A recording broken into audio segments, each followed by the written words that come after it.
सहजादी जब गई पिया के वादी पलंग के राती गाँव फिर बर्बादी बोला अरे बोला अरे बोला बोला बोला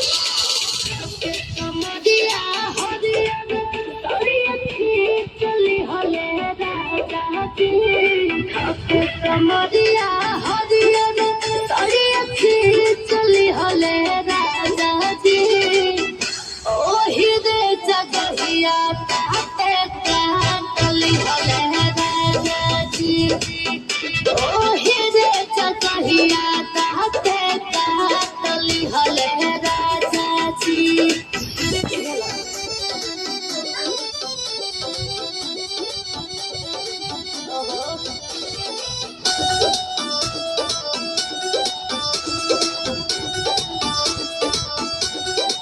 सुई के सैया कब कटना रहेगा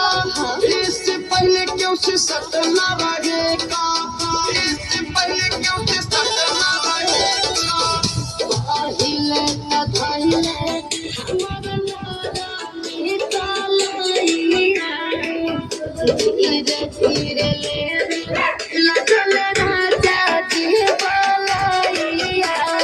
टूटल बाटे चूड़ी ये टूटल बाटे बाली आगे कुछ भाई की पूरी रात गई बा खाली बोला अरे बोला अरे बोला बोला बोला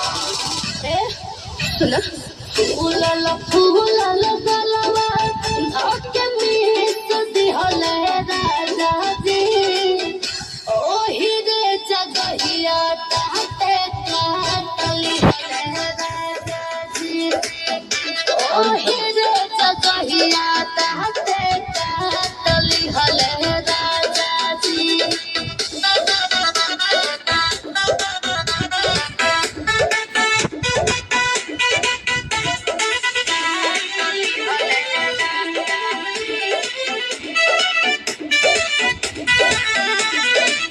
चढ़ल भूत रही राम स्वरूप के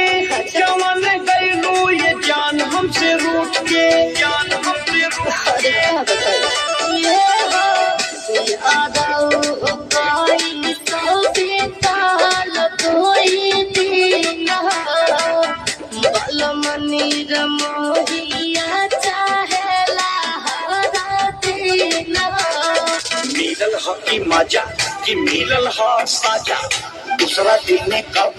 खुलल दरवाजा अरे बोला अरे बोला अरे बोला बोला बोला सुनो सूखल चावन खेतवा पूरा सींच दिहले राजा जी ओही रे जगहिया ताते काटली हले राजा जी ओही रे जगहिया ताते काटली हले राजा जी बड़ा जालिम